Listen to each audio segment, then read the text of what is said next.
गांव सरूगढ़ पड़ता है। सरूगढ़ में एक फिरनी पे गाड़ है, छोटी सी गाड़ है, उसमें 4 घर हैं, चारों घरों में एक एक बच्चा हरियाणा पुलिस में लग गया। तो मैं गया तो मैं कहा भाई इस कि एक बच्चा यहाँ नौकरी लगा है। बोला भाई एक नहीं, ये तो सारी सिपाहियों वाली गली होगी, कांस्टेबल वाली गली होगी। बोला भविष्य में इसको तो हम दरोगा वाली गली का नाम रख दिया। रीति रही है कि वो क्षेत्रवाद, जातिवाद, किन्हीं चीजों को नहीं मानता। वो हर जगह 90 की 90 हलकों में विकास का कार्य भारतीय जनता पार्टी ने किया। वो बोली भाई मैं जब चुनाव का टाइम आया तो मैं लगातार बोली मैं इष्ट माता को मानती हूँ, उसके लगातार मैं व्रत करती रही कि भारतीय जनता पार्टी की सरकार अगर आएगी तो मुझे नौकरी मिलेगी। अगर कांग्रेस की सरकार आ जाती है तो वही पे फिर भ्रष्टाचार, पर्ची खर्ची, क्षेत्रवाद, वही चीजें चल पड़ेंगी। एक साधारण से परिवार के बच्चे को नौकरी नहीं मिलेगी। तो 10 साल का जो कांग्रेस का सरकार रही उसमें यह बड़ा दुर्भाग्य था कि हमारा राशन कार्ड, एक एड्रेस चेंज, जो हमारे ब्याही आती थी बेटी, वो अपना राशन कार्ड भी वहां रखती थी रोहतक के झज्जर सोनीपत में, क्योंकि उनको ये पता था कि एड्रेस देख के यहाँ नौकरियां मिलती हैं। तो इससे बड़ा दुर्भाग्य मैं तो नहीं मानता कि ये होगा। नमस्कार जी, मैं धनराज लाहौत आ चुका हूँ मोरवाड़ा में। जैसा कि तस्वीरों में देख पा रहे हो, मोनू धनखड़ जी हमारे साथ जुड़ चुके हैं। मोनू धनखड़ जी आज किसी परिचय के मोहताज नहीं हैं। लगातार भाजपा के सक्रिय कार्यकर्ता भी रहे हैं, भाजपा के वरिष्ठ पदों पर भी रहे हैं, और सबसे बड़ी बात एक समाज सेवी भी हैं। तो कहीं ना कहीं भाजपा की जो जीत में इनका अहम योगदान है। तो नमस्कार मोनू जी। नमस्कार धनराज जी। जैसा आपने कहा कि भारतीय जनता पार्टी पुनः तीसरी बार हरियाणा में और देश में सरकार बनाने का काम किया है, तो मैं एक भारतीय जनता पार्टी का छोटा सा कार्यकर्ता हूँ। उसी के निमित्त जो पार्टी मेरी जिम्मेवारी जहाँ भी, चाहे प्रदेश में लगाई हो, चाहे विभिन्न प्रदेशों में चुनाव के टाइम लगाई हो, या हरियाणा चुनाव में, तो सभी कार्यकर्ता मिलके कैडर बेस्ड हमारी पार्टी है। सभी कार्यकर्ताओं का इसमें जीत में सभी का अपना अपना योगदान है। मोनू धनखड़ जी हमारे दर्शकों को बताएं कि आप किन किन पदों पर रहे हो बाद में। मैं भारतीय जनता पार्टी सबसे जो छोटा पद है मंडल से, वहां से मैंने स्टार्टिंग की, मंडल का अध्यक्ष रहा। इमलोटा मंडल हमारा यह पड़ता है दादरी में। उसके बाद मैं जिले यूथ का महामंत्री रहा, फिर जिला अध्यक्ष के नाते भी कार्य करने का अवसर पार्टी ने मुझे दिया। वर्तमान में मैं प्रदेश भाजपा यूथ की टीम में हूं और 2-3 जिलों में पार्टी ने जहां भी मेरी जिम्मेवारी लगाई है प्रभारी के नाते, वहां भी मैंने काम किया है। वर्तमान में मेरे पास भिवानी जिले का प्रभार के नाते कार्य। वर्तमान में आपको जो जिम्मेदारियां दी गई थी जी विधानसभा के इलेक्शन में, जी जी जी, तो आपने किन किन जिम्मेदारियों का निर्वहन किया है। दादरी हरियाणा का सबसे छोटा जिला होने के नाते यहाँ 2 विधानसभाएं हैं, दादरी और बारडा। तो जहाँ भी पार्टी ने जहाँ भी जो भी जिम्मेवारी कार्यकर्ताओं की लगाई, हम सब ने मिलके पहली बार दादरी में कमल खिलने का काम किया। बारडा में हम पहले भी चुनाव जीत चुके थे, बाकी दादरी में पहली बार भारतीय जनता पार्टी ने यहाँ सीट पार्टी की झोली में डाली है और पुनः तीसरी बार सरकार बनाने का हम सब ने प्रयास किया है, काम किया है। मोनू जी, आपसे एज ए प्रभारी होने के नाते हम आपसे जानना चाहेंगे, ये जो भाजपा की जीत का मुख्य कारण क्या रहा हरियाणा के अंदर। देखो, मुख्य कारण जहां तक मैं समझता हूँ, एक तो कार्यकर्ताओं की मेहनत, दूसरा जो माननीय पूर्व में हमारे सीएम रहे, जिनकी नीतियों के कारण लगातार तीसरी बार सरकार बनी, मनोहर लाल जी, जिन्होंने बड़ी पारदर्शिता और ईमानदारी से जो नौकरियां बच्चों को दी, और उसमें नायब सिंह सैनी के नेतृत्व में भी जो लिस्टें लगी, जो बच्चों को एक उम्मीद थी कि भाई सरकार अगर भाजपा तीसरी बार आएगी तो हमें ईमानदारी से एक साधारण परिवार के बच्चे को भी बड़ी से बड़ी नौकरी वो अपनी काबिलियत पे ले सकता है। मैं जैसे एक इसका आपको ताजा उदाहरण दूंगा, मैं जो आसपास के, मेरे गांव के आसपास के जो बच्चे हरियाणा सरकार में भर्ती हुए, तो उनके मैं घर जाने का मुझे अवसर मिला काफी लोगों को।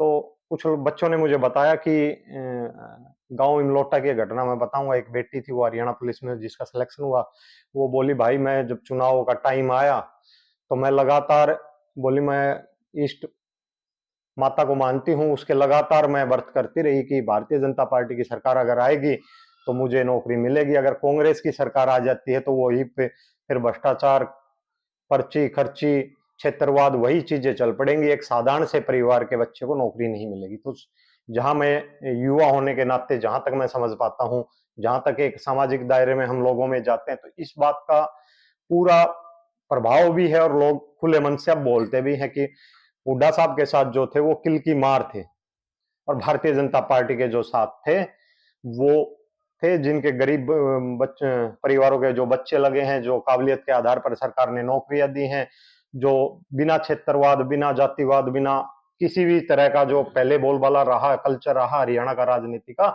उसको तोड़ने का भारतीय जनता पार्टी ने काम किया। और लगातार तीसरी बार आप देख रहे हो कि प्रदेश में सरकार बनी है, और हमारा तो सौभाग्य मानते हैं कि भाजपा सरकार में दादरी को जिला बनाने का भी काम भारतीय जनता पार्टी ने ही किया।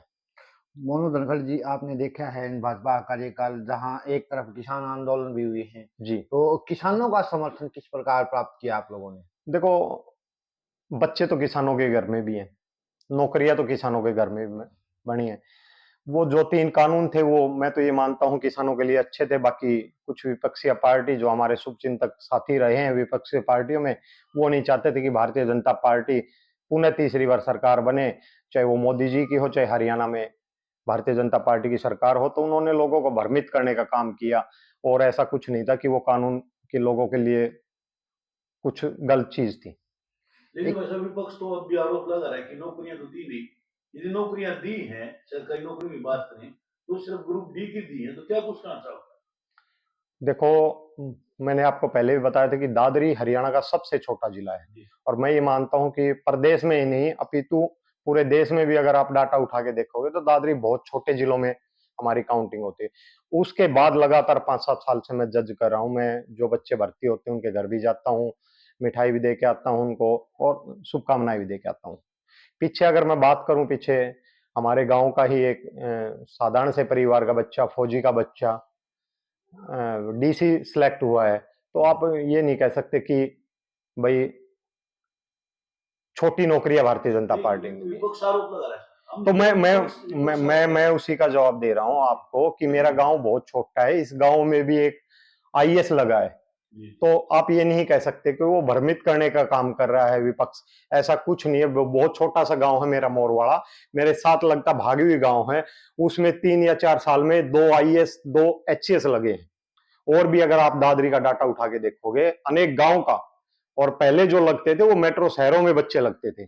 आज मैं बड़े गर्व के साथ कह सकता हूं ये भारतीय जनता पार्टी की जो रीति नीति रही है उसके निमित्त आज साधारण परिवारों में, साधारण किसान के घर में, जवान के घर में जो बच्चा पैदा होता है वो अपनी काबिलियत पे बड़े से बड़ा नौकरी वो प्राप्त कर रहा है, जिसी जैसा उसका सानिध्य है, जैसी उसकी काबिलियत है, उस आधार पर।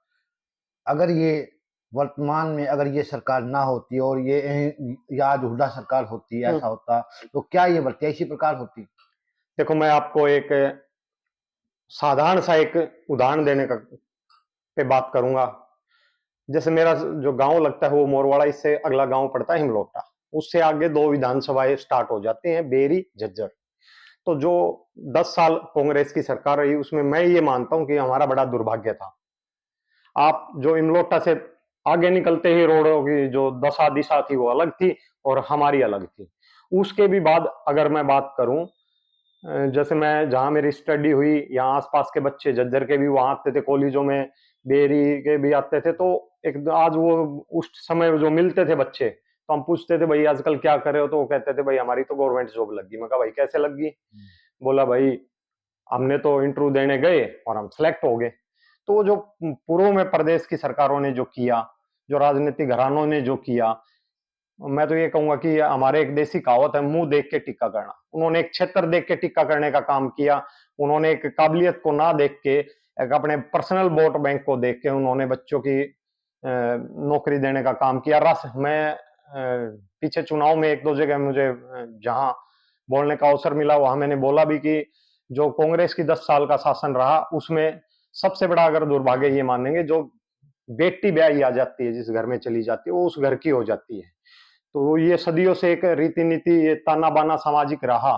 बाकी 10 साल का जो कांग्रेस का सरकार रही उसमें ये बड़ा दुर्भाग्य था कि हमारा राशन कार्ड, एक एड्रेस चेंज, जो हमारे ब्याही आती थी बेटी वो अपना राशन कार्ड भी वहां रखती थी रोहतक झज्जर सोनीपत में, क्योंकि उनको ये पता था कि एड्रेस देख के यहाँ नौकरियां मिलती हैं। तो इससे बड़ा दुर्भाग्य मैं तो नहीं मानता कि ये होगा। सर जैसे आपने बात की रोहतक झज्जर का डिस्कस किया, हम्म। तो रोहतक झज्जर के ऊपर चलते हैं। जी रोहतक झज्जर से कोई विधायक नहीं, कोई मंत्री नहीं, जी आपकी सरकार है, आप लंबे समय से बीजेपी के साथ जुड़े हुए हो, जी तो आपको विश्वास है, उम्मीद है जी कि जो जिस जिले में जी विधायक हैं, मंत्री हैं, जी। वहां पर विकास कार्य होंगे और झज्जर रोहतक में भी होंगे। देखो, मैं आपको एक इस चीज का और उदाहरण दूंगा। हुड्डा साहब जब दादरी में चुनाव के टाइम आते थे, जब कांग्रेस की सरकार रही, तो ये बोलते थे कि दोनों सीटें मुझे जिता के दे दो, मैं आपके जिले को डिस्ट्रिक्ट बना दूं, जिला बना दूंगा दादरी को। भारतीय जनता पार्टी की जब सरकार आई, आते ही चौधरी ओम प्रकाश धनखड़ जी उस कमेटी के मेंबर बनाए और मनोहर लाल जी के नेतृत्व में दादरी जिला बना। और दादरी उस टाइम विपक्ष का यहाँ विधायक था। तो भारतीय जनता पार्टी की एक पॉलिसी रही है, एक नीति रीति रही है कि वो क्षेत्रवाद, जातिवाद, किन्हीं चीजों को नहीं मानता। वो हर जगह 90 की 90 हलकों में विकास का कार्य भारतीय जनता पार्टी ने किया। कांग्रेस ने आरोप लगाए जी हैं जी कि जी कहीं ना कहीं जो ये जो भाजपा सरकार जीती जी है उसमें ईवीएम में कुछ छेड़छाड़ की गई है, तो इसके बारे में आप लोग क्या कहना देखो, ये तो लोगों को भ्रमित करने का कार्य जो विपक्षी पार्टी कर रही है, वो उनका काम है, वो करती रहेंगी। ईवीएम को माननीय सुप्रीम कोर्ट ने भी बोला है कि आप ईवीएम को हैक नहीं कर सकते। अगर इसका कोई उदाहरण कोई कर सकता है तो उसे सामने ला दो। बिना बात, बिना मुद्दों पे ये राजनीति कर रहे हैं। देखो, जनता का मतलब जो आप जन कहना चाह रहे हैं सिर्फ ये बाउंडर बना जा रहा है बवंडर कुछ नहीं बवंडर बवंडर बन- जनता का जो जनादेश है, वो विपक्ष को स्वीकार कर लेना चाहिए। पीछे जो एक कांग्रेस के ही समर्थक ने एक बात कही थी, कोई जीन का नगाताऊ था, उसने देसी भाषा में कही थी, भाई हुड्डा हारने का सबसे बड़ा जो कारण है वो ये है कि हुड्डा के साथ जो लोग थे वो किलकी मारने का काम करते थे। वो एक क्षेत्रवाद की राजनीति की है उन्होंने। और भारतीय जनता पार्टी की जो सरकार रही है, उसने बिना पर्ची, बिना खर्ची, बिना क्षेत्रवाद, जो बच्चों को रोजगार देने का काम हो, चाहे वो समान विकास का कार्य हो, चाहे जो भी जिस भी प्रकार से भारतीय जनता पार्टी ने पूरी ईमानदारी से सरकार चलाई, और उसी का नतीजा है कि पुनः प्रदेश में तीसरी बार सरकार बनने का काम लोगों ने किया है। वर्तमान में जो नायब सैनी जी मुख्यमंत्री हैं जी, इनको 100 में से कितने नंबर देना चाहोगे? मैं तो नायब सैनी जी को, हमारे बड़े आदरणीय हैं, मेरा पहले से उनसे परिचय रहा है, जब वो सांसद थे, विधायक थे, और भारतीय जनता पार्टी से वो लगातार जुड़े रहे हैं। और भारतीय जनता पार्टी की एक खूबी है कि साधारण से परिवार के व्यक्ति को भी वो किसी भी पद पर, अगर उसमें काबिलियत है और संगठन के प्रति उसका निष्ठावान है, कार्य करता रहता है, तो कहीं से कहीं पहुंच सकता है। तो उसी का सबसे बड़ा उदाहरण आप देख सकते हो, चाहे वो माननीय प्रधानमंत्री जी रहे हो, या पूर्व में हमारे रहे मुख्यमंत्री जी मनोहर लाल जी रहे हो, चाहे नायब सिंह सैनी जी। और नायब सिंह सैनी जी में आज एक जो खूबी है, जिसकी विपक्ष में भी जो हमारे साथी हैं, वो एक बड़ी बात कहते हैं कि ऐसा मुख्यमंत्री हरियाणा को पहली बार मिला है जो 12 बजे भी जिसके दरवाजे जनता के लिए खुले हैं। भाई साहब जैसी बात की नायब सैनी जी का जी कार्यकाल 56 दिन का है, जी 56 दिन में इतने विकास कार्य करवा दिए। जी तो ये एक सोच थी लोगों की कि भाई सरकार, चुनाव नजदीक है, जी चुनाव के नजदीक होते हुए सैनी साहब ने इतने विकास कार्य करवाए। जी तो आपको भविष्य में उम्मीद है जिस रफ्तार से पहले कार्य करवाए हैं, जी। उसी रफ्तार से विकास कार्य अब भी होंगे। देखो, सरकार बनते ही मैं कुछ लोगों के घर गया, मैंने आपको पहले भी बताया कि जो बच्चे भर्ती हुए उनसे मैं उसके घर जाने का मुझे अवसर मिला, मैं गया। तो बच्चों ने बताया कि अगर सरकार पुनः भाजपा की सरकार बनती है तो ही हमें नौकरी मिलेगी। तो जो वादा किया था माननीय मुख्यमंत्री जी ने, पहली कलम से 24,000 बच्चों को ही नहीं, उनके परिवारों को नौकरी देने का काम किया है। तो ऐसी सोच के, ऐसे व्यक्तित्व के धनी हमारे माननीय मुख्यमंत्री जी हैं, जिनके आज भी दरवाजे लोगों के लिए, अगर आप, मैं गारंटी के साथ कह सकता हूं, अगर वो हरियाणा में हैं, वो चंडीगढ़ में हैं, तो आप उनसे रात को 2 बजे भी, 4 बजे भी, जब भी आपका समय हो, आप उनसे मिल सकते हैं। तो बड़ा इजी मिलना है उनसे। आगे भी चलता रहेगा, मतलब ये जो सिलसिला जो चल रहा है 12 बजे तक, 24 घंटे कभी मिल सकते, तो आगे भी चलने की देखो, हमारे एक कहावत है देसी हरियाणा में, भाई, मैं कुछ सामाजिक व्यक्ति थे, कोई पंचायत थी, उनको लेके चंडीगढ़ चला गया, उनका कोई सामाजिक कार्य था। तो माननीय मुख्यमंत्री जी का हम वेट करते रहे, वो दिल्ली से आने थे, तो मौसम थोड़ा सा खराब था, आने में डिले हो गया। तो जब भी माननीय मुख्यमंत्री जी आए, वो जो बुजुर्ग थे मेरे साथ, बोला बेटा लेट हो गए, कल मिल लेंगे सुबह माननीय मुख्यमंत्री जी से। मैं कहा ताऊ जी, हमारे माननीय मुख्यमंत्री जी अगर चंडीगढ़ में आते हैं तो वो चाहे 2 बजे आए चाहे 4 बजे आए, आप सबसे मिलेंगे। आप विश्वास नहीं करोगे, माननीय मुख्यमंत्री जी रात को 2 बजे आते हैं, 2 बजे भी आते ही वो अपने घर नहीं जाते, सबसे पहले लोगों से मिलते हैं और सबसे पूछते हैं भाई खाना खाया। आज 24 के 24 घंटे आप जाके देखोगे, चाय पानी की व्यवस्था रही है, भोजन की भी साथ में व्यवस्था है, और ये 5 साल लगातार और आगे चलेगी। आज आम व्यक्ति भी सीएम हाउस में भोजन करके आ सकते हैं। आप तो बात काम की कर रहे हो। जी देखिए, पोर्टल सिस्टम शुरू में स्टार्ट हुआ था तो जी। कहीं ना कहीं सभी मतलब परेशान थे कि जी। किसान भी परेशान थे कि बार बार पोर्टल पर जी जी सीएससी सेंटर के चक्कर लगाने पड़ रहे हैं। तो जी अभी जी। कितने खुश हैं आप, देखो कुछ सुधार हुआ हम लोगों को? देखो, जब मैंने राजनीति स्टार्ट की तो वहां से, जब मैं कांग्रेस का जमाना था, कांग्रेस की सरकार थी, तो एक राजीव गांधी जी ने एक बयान दिया था कि भाई हम सेंटर से 10 रुपए भेजते हैं या 100 रुपए भेजते हैं तो 1 रुपए नीचे तक पहुंचता है। जो लोग पोर्टल का विरोध करते हैं वो उस बयान को और आज की परिस्थितियों को देखने का काम करें। आज अगर सरकार है, चाहे वो भारत सरकार हो चाहे हरियाणा सरकार हो, अगर वो 100 रुपए भी डालते तो वो नेट 100 रुपए आपकी जेब में आते हैं, आपके फोन में आते हैं, आपके अकाउंट में आते हैं। तो ऐसे ये पोर्टल का ही देन है, मैं तो यही मानूंगा। हो सकता है स्टार्ट में लोगों को उस चीज में सीखने में, अधिकारियों को सीखने में, प्रशासन को सीखने में, या लोगों को जो हमारी पहले एक पर्ची पे लिख के हम जो चीजें दे देते थे, आज वो हम फोन पे, वो जमाना बदला है, वो सिस्टम बदला है, लोग एडवांस हो रहे हैं, हौली हौली उन चीजों को लोग पर जा भी रहे हैं। आज आप देखोगे कि आप फोन पे बैठ के बिजली का बिल भर सकते हो, अपने छोटे मोटे काम कर सकते हो, जो पहले नहीं थे। तो ये टेक्नोलॉजी का जमाना है, देखो समय के साथ हमें आगे बढ़ना पड़ेगा, और वो सरकार बढ़ रही है। तो तो मैं कहीं तो ना इस बात कहीं को सही मानता हूँ। कहीं ना कहीं ऐसा लगता है कि आपको भी ये डिजिटल क्रांति लेके आ गई जी है जी जी। सरकार। देखो आज पूरा वर्ल्ड इस तरफ चल रहा है, तो भारत सरकार और हरियाणा सरकार भी उस साइड जा रही है, और जाना भी चाहिए। और टेक्नोलॉजी का जमाना है, टेक्नोलॉजी हमें यूज करनी चाहिए, वो आपके लिए फायदेमंद भी है। अपनी तरफ से सरकार को और मुख्यमंत्री तक क्या संदेश पहुंचाना चाहोगे? देखो, मैं माननीय मुख्यमंत्री जी से और हमारे जो विधायक हैं, सुनील भाई सांगवान जी, ये बड़ा अच्छा काम कर रहे हैं, और मुझे पूर्ण विश्वास है कि सरकार इसी गति से काम करेगी और लोगों के भलाई के काम करते रहेगी। संदेश तो मैं देखो नहीं दे सकता, क्योंकि मैं बहुत साधारण सा छोटा सा कार्य करता हूँ। वो बड़े प्रमुख लोग हैं, वरिष्ठ लोग हैं, वो अपने हिसाब से कार्य कर रहे हैं और जन सेवा अच्छी कर रहे हैं। और एक और संदेश मैं युवाओं को देना चाहूँगा, जैसे कल आदरणीय एक हमारे विधायक जी ने सत्र में बोला कि अब आपको और एकेडमी वालों को चिंता करने की जरूरत नहीं है, ये भाजपा सरकार है, ये अपनी काबिलियत पे नौकरी फिर से बच्चों को देगी। तो मैं सभी भाई बहनों से निवेदन करूंगा, युवा साथियों से निवेदन करूंगा, युवा होने के नाते, क्योंकि जब 10 साल ये भारतीय जनता पार्टी की सरकार रही पिछली, और पिछली जो भारतीय जनता पार्टी से जो पीछे में सरकार रही, वो भूपेंद्र सिंह हुड्डा और कांग्रेस की सरकार रही। उसमें अगर आपको एक तुलना करनी है तो आप तुलना कर सकते हो। जो क्षेत्रवाद के हिसाब से उन्होंने नौकरियां दी, बिना काबिलियत के हिसाब से उन्होंने नौकरियां दी, आज भारतीय जनता पार्टी ने जिस काबिलियत पे, आप अगर जाके किसी परिवार के बच्चों को देखोगे, उनके घर के हालात आप देखोगे, जैसे भाई साहब बोल रहे थे कि भाई डीसी रोड की नौकरियां भारतीय जनता पार्टी ने देने का काम किया, मैं इस बात से बिल्कुल सहमत नहीं हूं। भारतीय जनता पार्टी, अगर आप मेरे इस इलाके में जाओगे तो हर गांव में 10-10, 20-20 बच्चे लगे। तो ये नहीं है कि भारतीय जनता पार्टी ने खाली डी ग्रुप का नौकरी देने का काम किया। भारतीय जनता पार्टी ने इंस्पेक्टर भी लगाए हैं, थानेदार भी लगाए हैं, एसआई भी लगाए हैं, ग्राम सचिव भी लगाए हैं, अनेक पदों पे जो रेगुलर भर्तियां निकलती रहती है, उनमें सब में नौकरी देने का सबको काम किया है। जितने भी साहब, एक लास्ट क्वेश्चन जी आपने अभी एक बात बोली है, जी जो बच्चे सरकारी नौकरियां जी लगती, जी आप उनसे मिलते हो, जी मिठाइयां देकर आते हो। जी। इसके पीछे क्या उद्देश्य है? आप क्या बच्चों को मोटिवेट करना चाहते हो, या इससे और बच्चों जो युवा प्रेरित होंगे, क्या कुछ कहना चाहोगे? देखो सर, हम सामाजिक राजनीति व्यक्ति हैं। सरकार ने उनको एक काबिलियत के आधार पर नौकरी दी है।